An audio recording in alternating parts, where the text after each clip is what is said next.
ಮಗ ಸುಷ್ಮಾ ಸುಷ್ಮಾ ಮಗ ಬೀಗ್ರೆ ಅಳಿಯಂದ್ರೆ ಯಾರಾದ್ರು ಇದ್ದೀರಿ? ಎಲ್ಲಿದ್ದೀರಾ ಎಲ್ಲ? ರೀ ಇದ್ದೇನ್ರಿ, ಯಾರು ಕಾಣ್ತಾ ಇಲ್ವಲ್ಲ, ಎಲ್ಲಾದ್ರೂ ಎಲ್ಲ? ಇಲ್ಲೇ ಎಲ್ಲೋ ಒಳಗಿರ್ಬೇಕು ಕಣೆ, ತಡಿ ಬರ್ತಾರೇನು. ಅಲ್ಲಕ್ಕನ್ರಿ, ನಮ್ಮ ಮಗಳು ಏನಾಯ್ತು ಇದ್ದಕ್ಕಿದ್ದಂಗೆ? ನಮ್ಮ ಮನೆಯಿಂದ ಬರ್ಬೇಕಾದ್ರೆ ಸನಾಕೆ ಇದ್ಲಲ್ಲ, ಇದ್ದಕ್ಕಿದ್ದಂಗೆ ಏನಾಯ್ತು ಅಂತಾನೆ ತಿಳಿತಿಲ್ಲ. ಅಳಿಯಂದ್ರು ನೋಡಿದ್ರೆ ಹೆಂಗೆಂಗೋ ಆಡ್ತಾವಳೆ, ವಿಚಿತ್ರವಾಗೆಲ್ಲ ಆಡ್ತಾವಳೆ, ಬೇಗ ಬನ್ನಿ ಅಂದ್ರು. ಇಲ್ಲಿ ನೋಡಿದ್ರೆ ಒಬ್ರು ಕಾಣ್ತಿಲ್ಲ, ಎಲ್ಲೋದ್ರು ಇವರೆಲ್ಲ? ಅಯ್ಯೋ ತಡಿಯಮ್ಮಿ, ಯಾರು ಬರಲಿ, ಗೊತ್ತಾಯ್ತದೆ ಏನಾಯ್ತು ಅಂತ. ಈಗ ಇಲ್ಲಿವರೆಗೂ ಬಂದಿದ್ದೀವಲ್ಲ, ಯಾಕೆ ಇಷ್ಟು ಆತರ ಪಡ್ತಿ? ಅತ್ತೆ ಮಾವ ಅಳಿಯಂದ್ರೆ ಈಗ ಬಂದ್ರ ಅತ್ತೆ? ಬನ್ನಿ ಬನ್ನಿ. ಅಳಿಯಂದ್ರೆ ಎಲ್ಲಿ ನನ್ನ ಮಗಳು? ಎಲ್ಲಿ ಸುಷ್ಮವ್ವ? ಏನಾಯ್ತು ಅವಳಿಗೆ?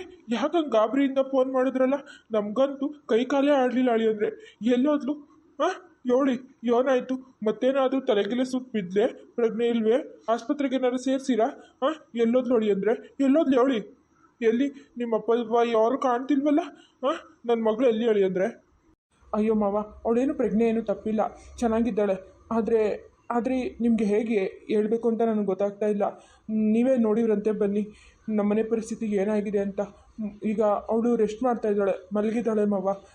ಅಪ್ಪಾಜಿ ಅಮ್ಮ ಎಲ್ಲ ಅವಳ ಹತ್ರನೇ ಇದ್ದಾರೆ, ಒಬ್ಬನೇ ಎಲ್ಲೂ ಬಿಟ್ಟಿಲ್ಲ. ಬನ್ನಿ ಮಾವ, ಎಲ್ಲ ನಿಮಗೆ ನಿಧಾನವಾಗಿ ಹೇಳ್ತೀನಿ ಬನ್ನಿ. ಇಲ್ಲಿ ನನಗೂ ಏನೂ ಸರಿಯಾಗಿ ಗೊತ್ತಾಗ್ತಾ ಇಲ್ಲ. ಎಲ್ಲ ನಮ್ಮ ಅಪ್ಪನ ಕೇಳಿದ್ರೆ ಎಲ್ಲ ಗೊತ್ತಾಗುತ್ತೆ. ನೀವು ಬನ್ನಿ ಅಂತ ಕಾಯ್ತಿದ್ವಿ, ಬನ್ನಿ. ಏನು ಹೇಳ್ತಿದ್ದೀರಿ ನೀವು? ವಿಚಿತ್ರವಾಗಿ ಆಡ್ತಾವಳೆ. ಯಾಕೆ ಅಳಿಯಂದ್ರೆ ಏನಾಯ್ತು? ನಮ್ಮ ಮನೆಯಿಂದ ಬರುವಾಗ ಸನಾಕೆ ಇದ್ಲಲ್ಲ, ಏನೂ ಇರ್ಲಿಲ್ವಲ್ಲ, ಏನಾಯ್ತು ಅಳಿಯಂದ್ರೆ ಇದ್ದಕ್ಕಿದ್ದಂಗೆ ಅವಳಿಗೆ? ಏ ಮೊದಲು ನಡಿಯಮ್ಮಿ, ಮೊದಲು ನಡಿ, ಮಗಿನ ನೋಡುಮ, ನಡಿ ಒಳಗೆ. ರೀ ಬೀಗರು ಬರ್ತಾವ್ರೆ, ಅವ್ರ ಮನೆಯಿಂದ ಕರ್ಕೊಬರುವಾಗ ಮಗನ ಎಷ್ಟು ಜನ ಕರ್ಕೊಬಂದಿದ್ವಿ ಸುಷ್ಮವ್ವನ್ನ. ಈಗ ಅವ್ರು ಬಂದ್ರೆ ಕೇಳಿದ್ರೆ ನಾವು ಏನಂತ ಹೇಳೋದು ಹೇಳ್ರಿ? ಹೂ ಕಣೆ, ನನಗೂ ಅದೇ ತೋರಿಸ್ತಿಲ್ಲ. ಏನು ಮಾಡೋದು? ಇರೋದನ್ನ ಹೇಳುಮ, ಮತ್ತೆ ಈ ಕಷ್ಟದಿಂದ ಪಾರಾಗೋದು ಹೆಂಗೆ ಅಂತ ಯೋಚನೆ ಮಾಡು. ಮಾತಾಡಿ ರೀ, ಎಲ್ಲ ನಿಮ್ಮಿಂದನೆಯ, ನೀವೇ ಏನೋ ಮಾಡಿದ್ದೀರಿ, ಅದಕ್ಕೆ ಹಿಂಗೆಲ್ಲ ಆಯ್ತಿರೋದು. ಅದು ಏನಂತ ಹೇಳಿ. ಅಪ್ಪಾಜಿ ಅಮ್ಮ, ಅತ್ತೆ ಮಾವ ಬಂದರು. ಹೌದೇನಪ್ಪ? ಕರಿ ಒಳಕರಿಯಪ್ಪ, ಎಲ್ಲಿದ್ದಾರೆ? ಹ್ಞೂ ಅಪ್ಪಾಜಿ, ಬರ್ತಾ ಇದ್ದಾರೆ, ಇಲ್ಲಿಗೆ ಬರ್ತಾ ಇದ್ದಾರೆ. ಮಗ ಸುಷ್ಮಾ ಸುಷ್ಮಾ ಏನಾಯ್ತು ನನ್ನ ಮಗಳಿಗೆ? ಏನ್ ಮಾಡಿದ್ರು ನೀವಲ್ಲ ಬಿಗ್ರೆ? ಏನಾಯ್ತು ನನ್ನ ಮಗಳಿಗೆ? ನಮ್ಮ ಮನೆಯಿಂದ ಬರ್ಬೇಕಾದ್ರೆ ಸನಾಕೆ ಇದ್ಲಲ್ಲ, ಏನಾಯ್ತು ಹೇಳಿ? ಸುಷ್ಮಾ ಎದಳವ್ವ, ಏನಾಯ್ತವ ನಿನ್ಗೆ? ಮಗ ನಾನು ನೋಡುವ, ನಿಮ್ಮ ಅಪ್ಪಾಜಿ ನಾನು ನಿಮ್ಮ ಅವ್ವ ಬಂದಿದ್ದೀನಿ, ಎದಳವ್ವ. ಮಗ ಸುಷ್ಮಾ. ಅಪ್ಪಾಜಿ ಅವಯ್ಯ, ಯಾವಾಗ ಬಂದ್ರೆ ನೀವು? ಮಗ ನಾವು ಈಗ ತಾನೇ ಬಂದು ಕಣವ್ವ. ಹೆಂಗಿದ್ಯವ ನೀನು? ಚೆನ್ನಾಗಿದ್ಯನವ್ವ? ಏನಾಯ್ತವ ನಿನ್ಗೆ? ಹೇಳು, ಏನಾಯ್ತು ಮಗ? ಅಪ್ಪಾಜಿ ಅವಯ್ಯ, ನಾನು ಈ ಮನೆಯಾಗ ಇರಕ್ಕಿಲ್ಲ, ನನ್ನ ನಮ್ಮ ಮನೆಯಾಗ ಕರ್ಕೊಂಡು ಹೋಗ್ಬಿಡ್ರಿ. ನಾನು ಇಲ್ಲಿದ್ರೆ ಆ ದೆವ್ವ ನನ್ನ ಸುಮ್ಮನೆ ಬಿಡಕ್ಕಿಲ್ಲ. ಆ ಮೋಹಿನಿ ಹೇಳ್ತಾಳೆ ನನ್ನ ಸಾಯಿಸ್ತೀನಿ ಅಂತ, ನನ್ನ ಮಗುನ ಸಾಯಿಸ್ತೀನಿ ಅಂತ ಮೋಹಿನಿ ಹೇಳ್ತಾಳೆ. ಅಪ್ಪಾಜಿ ಅವಯ್ಯ, ನಾನು ಇಲ್ಲಿ ಇರಕ್ಕಿಲ್ಲ ಅಪ್ಪಾಜಿ, ನಂಗೆ ಕರ್ಕೊಂಡೋಗ್ರಿ ಅಪ್ಪಾಜಿ, ನಂಗೆ ಕರ್ಕೊಂಡೋಗ್ರಿ. ಏನು ಮೋಹಿನಿನ? ಮಗ ಏನು ಹೇಳ್ತಿದ್ದೀನವ ನೀನು? ಏನು ಹೇಳ್ತಿದ್ದಿ? ಯಾವ ಮೋಹಿನಿನವ? ಯಾರು? ಯಾರು ನಿನ್ನ ಸಾಯಿಸೋರು? ಹೇಳವ್ವ, ಏನೇನೋ ಮಾತಾಡ್ತಿದ್ಯಲ್ಲ ಮಗ, ಏನಾದರೂ ಕೆಟ್ಟ ಕನ್ಸ್ ಕಂಡೇನವ್ವ? ಮಗ ಸುಷ್ಮಾ, ಯಾಕವ್ವ? ಏನಾಯ್ತವ ನಿಂಗೆ? ಕೆಟ್ಟ ಕನ್ಸು ಏನಾದರೂ ಕಂಡೇನವ? ಅದಕ್ಕೆ ಭಯ ಬಿದ್ದಿದ್ದಿ? ಅಯ್ಯೋ ನನ್ನ ಕರ್ಮ ಅಪ್ಪಾಜಿ, ಕೆಟ್ಟ ಕನ್ಸು ಇಲ್ಲ, ಎಂಥದ್ದು ಇಲ್ಲ ಅಪ್ಪಾಜಿ.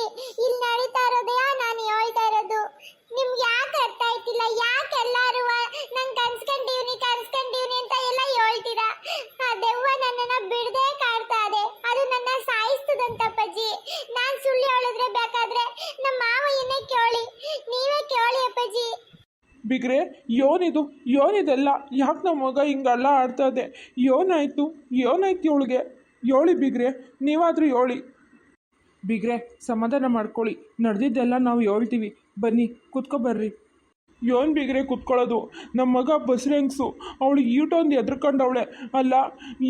ಏನಾಯಿತು ಅಂಥದ್ದು? ಇವಳು ಈಟೊಂದು ಎದ್ರಕೊಳ್ಳೋ ಅಂಥದ್ದು ಏನಾಯಿತು? ಈ ಮನೆಯಲ್ಲಿ ಏನು ನಡೀತಾ ಇದೆ? ನಮಗಂತೂ ಒಂದೂ ಅರ್ಥ ಆಯ್ತಿಲ್ಲ. ನಮ್ಮ ಮನೆಯಿಂದ ಕಳಿಸುವಾಗ ನನ್ನ ಮಗಳನ್ನ ಸನಾಕೆ ಕಳಿಸಿದ್ವಲ್ಲ ಬಿಗ್ರೆ, ಇದು ಯಾಕೆ ಇಲ್ಲಿ ಬಂದು ಹಿಂಗೆಲ್ಲ ಆಯ್ತಾ ಇದೆ? ಅತ್ತೆ ಮಾವ ಸಮಾಧಾನ ಮಾಡ್ಕೊಳ್ಳಿ. ಈಗೇನೇ ಆದರೂ ನಾವೆಲ್ಲರೂ ಅವಳ ಜೊತೆ ಇರಬೇಕು. ನೀವು ಬನ್ನಿ ಕುತ್ಕೊಳ್ಳಿ ಮಾವ, ಕುತ್ಕೊ ಬನ್ನಿ. ಮುಂದೆ ಏನು ಮಾಡಬೇಕು ಅಂತ ಯೋಚನೆ ಮಾಡೋಣ. ಹ್ಞೂ ಬೀಗ್ರೆ, ಬನ್ನಿ ಕುತ್ಕೊ ಬನ್ನಿ. ಸರಿ ಅದೇನಾಯ್ತು ಅಂತ ಹೇಳಿ ಕುತ್ಕೊಂಡಿದ್ದಾಯ್ತಲ್ಲ. ಬೀಗ್ರೆ, ನಾನು ಹೇಳೋ ವಿಷಯನ ಒಸಿ ಧೈರ್ಯ ಮಾಡ್ಕೊಂಡು ಕೇಳಿ. ಹೌದು ಬೀಗ್ರೆ, ನಮ್ಮ ಸುಷ್ಮವ್ವ ಏನು ಹೇಳ್ತಾವಳೋ ಅದೆಲ್ಲ ದಿಟ್ವೆ. ನಮ್ಮ ಮನೆಯಾಗೆ ಯಾವುದೋ ಗಾಳಿ ಬಂದು ಸೇರ್ಕೊಂಡದೆ. ಆ ಗಾಳಿ ನಮ್ಮ ಸುಷ್ಮವ್ವಂಗೆ ನಮಗೆಲ್ಲ ತೊಂದರೆ ಕೊಡ್ತಾ ಇದೆ. ಏನೋ ಹೇಳ್ತಿದ್ದೀರಾ ನೀವು? ಹೌದು ಮಾವ, ಅಪ್ಪಾಜಿ ಹೇಳ್ತಾ ಇರೋದು ನಿಜ. ನಾನು ಸುಷ್ಮಂಗೆ ಮೊದಲು ಹೀಗೆ ಹೇಳ್ತಿದ್ದೆ, ಏನು ಕೆಟ್ಟ ಕನ್ಸು ಕಂಡ್ಯಾ ಅಂತ ಎಲ್ಲ. ಆದರೆ ಇವತ್ತು ನಾವೆಲ್ಲ ಅದನ್ನು ಕಣ್ಣಾರೆ ಕಂಡ್ವಿ. ಆಮೇಲೆ ಅಮ್ಮ ಹೋಗಿ ದೇವಸ್ಥಾನಕ್ಕೆ ಹೋಗಿ ಭಂಡಾರ ತಂದು ಸುಷ್ಮನ ಮೇಲೆ ಹಾಕು ಅಂದರು. ಆಮೇಲೆ ಹಾಕಿದ್ದಕ್ಕೆ ಆ ದೆವ್ವ ಸುಷ್ಮನ ಬಿಟ್ಬಿಟ್ಟು ಹೋಯಿತು.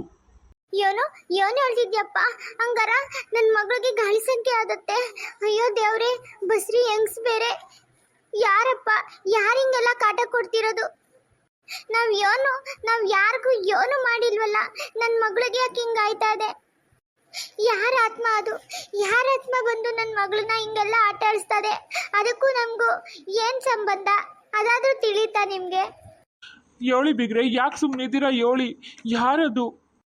ಅದು ಬೀಗ್ರೆ, ಅದು ಯಾರಂತಂದರೆ ಸಾವಿತ್ರಿ ಅಂತ. ಏನು ಸಾವಿತ್ರಿನಾ? ಯಾರದು? ಅದು ಅದು ಬೀಗ್ರೆ, ಅದು ಹೇಳಿ ಬೀಗ್ರೆ, ಯಾಕೆ ತಡವರಿಸ್ತಿದ್ದೀರಿ? ಹೇಳಿ, ಯಾರದು? ಅದು ನಿಮ್ಮೂರೊಳೆಯ. ನಿಮ್ಮೂರಲ್ಲಿ ಸಾವಿತ್ರಿ ಅಂತ ಒಬ್ಳಿದ್ಲು, ನಿಮಗೆ ತಿಳಿದಿದ್ಯಾ? ಅವಳಿಗೆ ಕ್ಯಾನ್ಸರ್ ಬಂದು ಸತ್ತೋದ್ಲು, ನೆನಪಿದ್ಯಾ? ಏನು ಸಾವಿತ್ರಿನಾ? ಕ್ಯಾನ್ಸರ್ ಬಂದು ಸತ್ತಿರೋದಾ? ಹ್ಞೂ ಹೌದು ಬೀಗ್ರೆ. ಹೇಳಿ, ಅವಳು ನಮ್ಮ ತೋಟದಾಗೆ ಕೆಲಸ ಮಾಡ್ತಾ ಇದ್ಲು ಒಂದು ಸ್ವಲ್ಪ ದಿವಸ, ಅಲ್ವೇನ್ರಿ? ಹಾಂ ಹೌದು, ನಮ್ಮ ತೋಟದಾಗೆ ಆ ಯಮ್ಮ ಕೆಲಸ ಮಾಡ್ತಿತ್ತು. ಆ ಯಮ್ಮಂಗೂ ನಿಮಗೂ ಏನು ಸಂಬಂಧ? ಆ ಯಮ್ಮ ಸತ್ತಿ ಸುಮಾರು ದಿವಸ ಆಯ್ತಲ್ಲ. ಈಗ ನನ್ನ ಮಗಳ ಮೇಲೆ ಬಂದಿರೋದು ಯಾಕೆ? ಆ ಯಮ್ಮಂಗೆ ನಮ್ಮ ಯಾಕೆ, ನನ್ನ ಮಗಳ ಮ್ಯಾಕೆ ಏನು ಕೋಪ? ನಾವು ಅವಳನ್ನ ಎಷ್ಟು ಚೆನ್ನಾಗಿ ನೋಡ್ಕೋತಿದ್ವಲ್ಲ. ಅದು ಅಲ್ಲದೆ ಅವ್ರ ಮಗಳನ್ನ ನಾನೇ ಓದಿಸ್ತಿದ್ದೆ. ಹೌದು ಬೀಗ್ರೆ, ಅದೇ ಸಾವಿತ್ರಿಯೇ ನಮ್ಮ ಸುಷ್ಮಮ್ಮಂಗೆ ನಮಗೆ ಎಲ್ಲ ಕಾಟ ಕೊಡ್ತಿರೋದು. ಅದೇ ಬೀಗ್ರೆ, ಯಾಕೆ ಹೇಳಿ? ಯಾಕೆಂದರೆ ಆ ಸಾವಿತ್ರಿ ನನಗೆ ತಂಗಿ ಆಗಬೇಕು. ರೀ, ಏನು ಹೇಳ್ತಿದ್ದೀರಿ ನೀವು? ಆ ಸಾವಿತ್ರಿ ನಿಮಗೆ ತಂಗಿ ಆಗ್ಬೇಕೆ? ಹೌದು ಕಣೆ, ಈ ವಿಷಯನೆಲ್ಲ ನಿಮ್ಮಿಂದ ನಾನು ಮುಚ್ಚಿಟ್ಟಿದ್ದೆ. ಇವತ್ತು ನಿಮ್ಮೆಲ್ಲರ ಮುಂದೆ ನಿಜ ಹೇಳ್ತಿದ್ದೀನಿ, ಕೇಳಿಸ್ಕೊಳ್ಳಿ. ಆ ಸಾವಿತ್ರಿ ಬೇರೆ ಯಾರೂ ಅಲ್ಲ, ನಮ್ಮ ಅಪ್ಪಾಜಿ ಐತಲ್ಲ, ಅವ್ರ 2ನೇ ಹೆಂಡತಿ ಮಗಳು. ಈ ವಿಷಯನ ನಮ್ಮ ಅಪ್ಪಾಜಿ ನನಗೆ ಅವ್ರ ಸಾಯೋ ಟೈಮಾಗೆ ಹೇಳಿದ್ರು. ಆಗಿಂದ ನಾನೇ ಅವ್ರ ಯಮ್ಮನ್ನ ನಾನು ನೋಡ್ಕೋತಾ ಇದ್ದೆ. ನಮ್ಮ ಚಿಕ್ಕಮ್ಮವನು ಇರಲಿಲ್ಲ, ಚಿಕ್ಕ ವಯಸ್ಸಲ್ಲೇ ಅವರು ತೀರ್ಕೊಬಿಟ್ರು. ಆವಾಗಿಂದ ನಮ್ಮ ಅಪ್ಪಾಜಿ ಆ ಸಾವಿತ್ರಿನ ಗುಟ್ಟಾಗಿ ಸಾಕ್ತಾ ಇತ್ತು. ಆಮೇಲೆ ಒಂದಿನ ನಮ್ಮ ಅಪ್ಪಾಜಿ ಅವ್ರು ಸಾಯೋ ಟೈಮ್ಗೆ ನನಗೆ ಹೇಳ್ತು. ಆವಾಗಿಂದ ನಾನು ಆ ಯಮ್ಮನ ಚೆನ್ನಾಗೇ ನೋಡ್ಕೋತಾ ಇದ್ದೆ. ಆದರೆ ಆ ಯಮ್ಮ ಯಾವಾಗ ಕ್ಯಾನ್ಸರ್ ಬಂತೋ ಆವಾಗ ಅವರು ನನ್ನ ಹತ್ರ ಒಂದು ಮಾತು ತಗೊಂಡ್ರು. ನನ್ನ ಮಗಳನ್ನ ಕೊಟ್ಟು ಮದುವೆ ಮಾಡ್ಕೋ ಅಂತ ಹೇಳ್ತಾಯಿದ್ರು. ನಿಮ್ಮ ಅಪ್ಪಾಜಿ ಮಾಡಿರೋ ತಪ್ಪನ್ನ ನೀನು ಮಾಡಬೇಡ, ದಯವಿಟ್ಟು ನನ್ನ ಮಗಳನ್ನ ಅನ್ಯಾಯ ಮಾಡಬೇಡ, ನನ್ನ ಮಗಳನ್ನ ಅನಾಥೆ ಮಾಡಬೇಡ ಅಂತ ಹೇಳಿದ್ರು. ನಾನು ಆವಾಗ ಸರಿ ಆಯಿತು, ನಿನ್ನ ಮಗಳನ್ನೇ ನನ್ನ ಮಗ ರಮೇಶಂಗೆ ತಂದ್ಕೊತೀನಿ, ನಿನ್ನ ಮಗಳೇ ನನ್ನ ಮನೆ ಸೊಸೆ ಅಂತ ನಾನು ಅವಳಿಗೆ ಮಾತು ಕೊಟ್ಟಿದ್ದೆ. ನನ್ನ ಮಾತನ್ನು ನಂಬಿ ಆ ಸಾವಿತ್ರಿ ನೆಮ್ಮದಿಯಾಗಿ ಕಣ್ಮುಚ್ಚಿದ್ಲು. ಆಮೇಕಿಂದ ನಾವು ನಮ್ಮ ಮಗನಿಗೆ ಅವನೇ ತಡ್ಕೋಬೇಕು ಅಂತ ನಾನು ಅಂದ್ಕೊಂಡಿದ್ದೆ.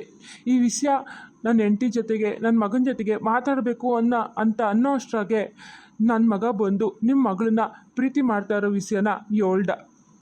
ಆಮೇಕಿಂದ ಏನು ಮಾಡೋದು ಅಂತ ಹೇಳಿ ಅವನು ಮದುವೆ ಆದರೆ ನಿಮ್ಮ ಮಗಳನ್ನೇ ಮದುವೆ ಆಗೋದು ಅಂತ ಹಠ ಮಾಡ್ಕೊಂಡು ಕೂತ್ಕೊಂಡ. ಅದಕ್ಕೆ ಆ ವಿಷಯನೆಲ್ಲ ಇವರಿಬ್ಬರ ಹತ್ರ ನಾನು ಹೇಳಲೇ ಇಲ್ಲ. ಅದಕ್ಕೆ ಆ ಸಾವಿತ್ರಿ ವಿಷಯ ನಾನು ನನ್ನ ಮಗನಿಗಾಗಲಿ ನನ್ನ ಹೆಂಡತಿಗಾಗಲಿ ಯಾರಿಗೂ ಹೇಳಿಲ್ಲ. ಅದೇ ಕೋಪಕ್ಕೆ ಆ ಸಾವಿತ್ರಿ ಈಗ ಪ್ರೇತಾತ್ಮವಾಗಿ ಬಂದು ನನ್ನ ಮನೇಲಿ ವರ್ಕರಿಸ್ಕೊಂಡಿದ್ದಾಳೆ, ನನ್ನ ಸೊಸೆಗೆ ಕಾಟ ಕೊಡ್ತಿದ್ದಾಳೆ. ನಾನು ಆ ಸಾವಿತ್ರಿ ಜೊತೆ ಮಾತಾಡಿದೆ, ನಾನೇ ನಿನ್ನ ಮಗಳಿಗೆ ಒಂದು ಗಂಡು ಹುಡುಕಿ ಮದುವೆ ಮಾಡ್ತೀನಿ, ಬಿಟ್ಬಿಡು, ನಮಗೆ ಅವನು ಮಾಡಬೇಡ, ನನ್ನ ಸೊಸೆನ ಬಿಟ್ಬಿಡು ಅಂತ ಕೇಳ್ಕೊಂಡೆ. ಆದರೆ ಅವಳು ನನ್ನ ಮಾತನ್ನ ಕೇಳ್ತಾನೇ ಇಲ್ಲ. ನಾನು ಯಾವತ್ತೂ ನಿನ್ನ ಸೊಸೆನಾಗಲಿ ನಿನ್ನ ಮಗನಾಗಲಿ ಸುಮ್ಮನೆ ಬಿಡೋಕ್ಕಿಲ್ಲ. ನಿನ್ನ ಮಗನಿಗೆ ನನ್ನ ಮಗಳನ್ನ ಸೊಸೆ ಮಾಡ್ಕೊಳ್ಳೇಬೇಕು ಅಂತ ಆಟ ಮಾಡ್ಕೊಂಡು ಕೂತವಳೆ. ಇಲ್ಲಾಂದರೆ ನಮ್ಮ ಯಾರನ್ನೂ ಸುಮ್ಮನೆ ಬಿಡೋಕ್ಕಿಲ್ವಂತೆ. ಅದಕ್ಕೆ ಏನು ಮಾಡಬೇಕು ಅಂತ ಗೊತ್ತಾಯ್ತಾ ಇಲ್ಲ. ರೀ ಏನ್ರಿ ಹೇಳ್ತಿದ್ದೀರಾ ನೀವು? ಇದೆಲ್ಲ ನೀವು ಹೇಳ್ತಾ ಇರೋದಲ್ಲ? ಹೌದು ಕಣೆ, ಇದೆಲ್ಲ ನಿಜವೇ. ಆ ಸಾವಿತ್ರಿ ಇವಾಗ ಹೆಂಗೂ ಇಲ್ವಲ್ಲ ಬಿಡು, ಅವ್ರ ಮಗಳಿಗೆ ನಾನೇ ಒಂದು ಯಾವ್ದಾರ ಗಂಡು ನೋಡಿ ಮದುವೆ ಮಾಡಿದ್ರಾಯ್ತು ಅಂದ್ಬಿಟ್ಟು ನಾನೇ ಸುಮ್ಮನೆ ಆಗ್ಬಿಟ್ಟೆ. ಆದರೆ ಈಗ ಅವಳು ಈ ರೀತಿ ಎಲ್ಲ ನನ್ನ ಸೊಸೆನ ಹಿಂಸೆ ಕೊಡ್ತಾಳೆ ಅಂತ ನಾನು ಅಂದ್ಕೊಂಡಿರಲಿಲ್ಲ. ಆದರೆ ಅಪ್ಪಾಜಿ ಈಗ ಈಗ ಏನು ಮಾಡೋದು? ಹಂಗಾರೆ ಮಾವಯ್ಯ, ದೆವ್ವ ನನ್ನ ಸುಮ್ಮನೆ ಬಿಡಕ್ಕಿಲ್ಲ ಮಾವಯ್ಯ. ಅದು ನನ್ನ ಸಾಯಿಸ್ಬಿಡುತ್ತೆ, ನನ್ನ ಮಗುನ ಸಾಯಿಸ್ಬಿಡುತ್ತೆ ಮಾವಯ್ಯ. ಏನ್ ಮಾಡೋದು ಅಪ್ಪಾಜಿ? ಅವಯ್ಯ, ನಾನು ಈ ಮನೆಗೆ ಇರಕ್ಕಿಲ್ಲ, ನನ್ನ ಕರ್ಕೊಂಡೋಗ್ರಿ, ಈಗಲೇ ಕರ್ಕೊಂಡೋಗ್ರಿ. ಮಗ ಸುಷ್ಮಾ, ಏನೂ ಆಗಲ್ಲವ, ನೀನು ಏನೂ ಬೇಸರ ಮಾಡ್ಕೋಬೇಡ, ನೀನೇನು ಭಯನೂ ಬೀಳ್ಬೇಡವ. ಆ ಥರ ಎಲ್ಲ ಆಗೋಕ್ಕೆ ನಾವು ಬಿಟ್ಬಿಡ್ತೀವೇನವ? ನಾವು ನಿನ್ನ ಹೊಟ್ಟೆಲಿರೋ ಮಗುನ ನಮ್ಮ ವಂಶದ ಕುಡಿನ ಸುಲಭವಾಗಿ ಬಿಟ್ಬಿಟ್ಟು ಕೊಡ್ತೀವೇನವ? ಹೇಳು, ನನ್ನ ಮಗ ನಿನ್ನ ಯಾಕೆ ಪ್ರಾಣನೇ ಇಟ್ಕೊಂಡವನೇ ಕಣವ. ನಾವೆಲ್ಲ ಸೇರಿ ನಿನ್ನ ಮಗುನ ಉಳಿಸ್ಕೊತೀವಿ, ನೀನೇನು ಬೇಸರ ಮಾಡ್ಕೋಬೇಡ ಕಣವ. ನಿಂಗೆ ಏನೂ ಆಗೋಕ್ಕಿಲ್ಲ, ನಿಮ್ಗೆ ಏನೂ ಆಗೋಕ್ಕೂ ನಾವು ಬಿಡೋಕ್ಕಿಲ್ಲ ಕಣವ. ಹ್ಞೂ ಕಣ್ಮಗ, ನಿಂಗೆ ಏನಾಗೋಕ್ಕೂ ನಾವು ಬಿಡೋಕ್ಕಿಲ್ಲ. ನೀನು ಗಾಬರಿ ಪಟ್ಕೋಬೇಡ ಕಣ್ಮಗ. ನೀನು ಈಗಲೇ ಬಸ್ರಿ ಹೆಂಗ್ಸು ಕಣವ. ಈ ಥರ ಎಲ್ಲ ಗಾಬರಿ ಪಟ್ಕೊಂಡ್ರೆ ನಿನ್ನ ಹೊಟ್ಟೆಯಾಗೆ ಮಗ ಏನಾಗಬೇಕು ಹೇಳು? ಮೊದಲೇ ಡಾಕ್ಟ್ರು ಹೇಳಿಲ್ವೇ ಹುಷಾರಾಗಿರಬೇಕು ಅಂತ? ಆದ್ರೆ ಮಾವಯ್ಯ, ಮೋಹಿನಿ ನನ್ನ ಸುಮ್ಮನೆ ಬಿಡೋಕ್ಕಿಲ್ವಲ್ಲ ಮಾವಯ್ಯ. ನೀವು ಯಾಕೆ ಹಿಂಗೆ ಮಾಡಿದ್ರಿ ಮಾವಯ್ಯ? ನೀವು ಯಾಕೆ ಹಿಂಗೆ ಮಾಡಿದ್ರಿ? ಮಗ ಸಮಾಧಾನ ಮಾಡ್ಕೊಳವ, ಆಗಿದ್ದಾಗೋಯ್ತು. ಈಗ ಏನು ಮಾಡೋಕ್ಕಾಗಿಲ್ಲ. ಈಗ ಬಂದಿರೋ ಸಮಸ್ಯೆಗೆ ಪರಿಹಾರನ ಕಂಡ್ಕೋಬೇಕು ಅಷ್ಟೇ ಹೊರ್ತು ಈ ಥರ ಎಲ್ಲ ನಾವು ಹತ್ತು ಕರೆದು ಮಾಡಿದ್ರೆ ಏನು ಪ್ರಯೋಜನ ಹೇಳು? ಈಟೆಲ್ಲ ನಡೆದದೆ ಅಂದರೆ ನಾವು ಇನ್ನೂ ತಡ ಮಾಡೋಕ್ಕಾಗ್ದು. ಬೀಗ್ರೆ, ಈಗಲೇ ಹೋಗಿ ಯಾವುದಾದ್ರೂ ಮಂತ್ರವಾದಿನೋ ಪುರೋಹಿತರನೋ ಕರ್ಕೊಬರುವ ಬನ್ನಿ. ನಾನು ಹೋಗಿದ್ದೆ ಬೀಗ್ರೆ, ಈಗ ಪುರೋಹಿತರಿಲ್ಲ, ಎಲ್ಲೋ ಪಕ್ಕದೂರ್ಗೆ ಹೋಗೋರಂತೆ. ಬಂದ ತಕ್ಷಣ ಬರೋಕ್ಕೆ ಹೇಳಿ ಅಂತ ಹೇಳಿ ಬಂದೀವ್ನಿ. ಮತ್ತೆ ಅವ್ರು ಕೊಟ್ಟಿರೋ ಭಂಡಾರನ ನಾನು ಸುಷ್ಮಾ ಮುಂದೆ ಹಚ್ಚಿವ್ನಿ. ಅದಕ್ಕೆ ಅವಳು ಚೆನ್ನಾಗವಳೆ. ಇಲ್ಲ ಅಂದಿದ್ರೆ ಆ ಪ್ರೇತಾತ್ಮ ಯಾವಾಗ ಬಂದು ನಮ್ಮ ಮನೆಗೆ ಒಕ್ಕರ್ಸ್ಕೊಂಡಿರೋದೋ ಗೊತ್ತಿಲ್ಲ. ಪುರೋಹಿತರು ಬಂದ ತಕ್ಷಣ ಅದೇನು ಪೂಜೆ ಮಾಡಬೇಕು, ಅದೇನು ಪರಿಹಾರ ಹೇಳ್ತಾರೋ ಅದೆಲ್ಲ ಮಾಡಿಸಮ್ಮ. ನಮ್ಮ ಸೊಸೆಗೆ ನಾವು ಏನೂ ಆಗ್ದಂಗೆ ನೋಡ್ಕೋತೀವಿ. ಅಲ್ಲಿವರೆಗೂ ನೀವು ನಮ್ಮ ಜೊತೆಯಾಗೇ ಇರ್ರಿ. ಸುಷ್ಮಾವಂಗೆ ನೀವು ಜೊತೆಯಾಗೇ ಇದ್ರೆ ಅವಳಿಗೂ ಧೈರ್ಯ. ಖಂಡಿತ ಬೀಗ್ರೆ, ನಾವು ಈ ಪರಿಸ್ಥಿತಿಲಿ ನನ್ನ ಮಗಳು ಅಳಿಯನ್ನ ಬಿಟ್ಟೋಗಕ್ಕಾಗತ್ತಾ ಹೇಳಿ? ಸರಿ, ಅದು ಏನು ಪೂಜೆ ಮಾಡಿಸ್ಬೇಕು ಎಲ್ಲ ಮಾಡಿಸಮ್ಮ. ಹೆಂಗಾರ ಮಾಡಿ ಈ ಸಮಸ್ಯೆಯಿಂದ ನಾವು ಹರಿಸ್ಕೊಳ್ಳೇಬೇಕು. ನೋಡಿದ್ರಲ್ಲ ವೀಕ್ಷಕರೇ, ಆ ಸಾವಿತ್ರಿ ಆತ್ಮ ನಮ್ಮನ್ನೆಲ್ಲ ಏನು ಕಾಡ್ತಾ ಇದೆ ಅಂತ. ನನ್ನ ಮಗ ಸೊಸೆ ಎಷ್ಟು ಚೆನ್ನಾಗಿದ್ರು, ಅವ್ರ ಮಧ್ಯೆ ಎಷ್ಟು ಪಿರುತಿ ಇತ್ತು. ಈ ಪ್ರೇತಾತ್ಮದಿಂದ ಪಾಪ ನನ್ನ ಸೊಸೆ ಅಂತೂ ತುಂಬಾ ಹೆದರ್ಕೊಬಿಟ್ಟವಳೆ. ಪಾಪ ಬಸ್ರಿ ಹೆಂಗ್ಸ್ ಬೇರೆ, ಏನು ಮಾಡಬೇಕು ಅಂತಲೇ ಗೊತ್ತಿಲ್ಲ. ಮೊದಲು ಆ ಪುರೋಹಿತರ ಕೈಲಿ ಕರ್ಕೊಬಂದು ಪೂಜೆ ಮಾಡಿಸಿಸ್ಬೇಕು. ಈ ವಿಡಿಯೋ ನಿಮ್ಗೆ ಇಷ್ಟ ಆದರೆ ದಯವಿಟ್ಟು ಲೈಕ್ ಮಾಡಿ, ಕಾಮೆಂಟ್ ಮಾಡಿ, ಶೇರ್ ಮಾಡಿ. ಹಾಗೆಯೇ ಸಬ್ಸ್ಕ್ರೈಬ್ ಆಗೋದನ್ನ ಮರಿಬೇಡಿ ವೀಕ್ಷಕರೇ. ದಯವಿಟ್ಟು ಸಬ್ಸ್ಕ್ರೈಬ್ ಮಾಡಿಕೊಂಡು ನಮ್ಮನ್ನು ಪ್ರೋತ್ಸಾಹಿಸಿ. ಧನ್ಯವಾದಗಳು. ಹಂಗೆಯೇ ಇನ್ನೊಂದು ಏನಪ್ಪ ಅಂತಂದರೆ, ಈ ದಿನದಿಂದ ವಿಡಿಯೋ ಹಾಕೋಕ್ಕಾಗಲಿಲ್ಲ. ಯಾಕಪ್ಪ ಅಂತಂದರೆ ಇದ್ರಾಗೆ ಏನೋ ಪ್ರಾಬ್ಲಮ್ ಆಗಿಬಿಟ್ಟಿತ್ತು, ಓಪನ್ ಆಯ್ತಿರಲಿಲ್ಲ. ಅದಕ್ಕೆ ವಿಡಿಯೋ ಯಾವುದು ಮಾಡೋಕ್ಕಾಯ್ತಿರ್ಲಿಲ್ಲ. ಇನ್ಮ್ಯಾಕಿಂದ ದಿನಾಗಲೂ ಹಾಕ್ತೀವಿ. ದಯವಿಟ್ಟು ಸಹಕರಿಸಿ.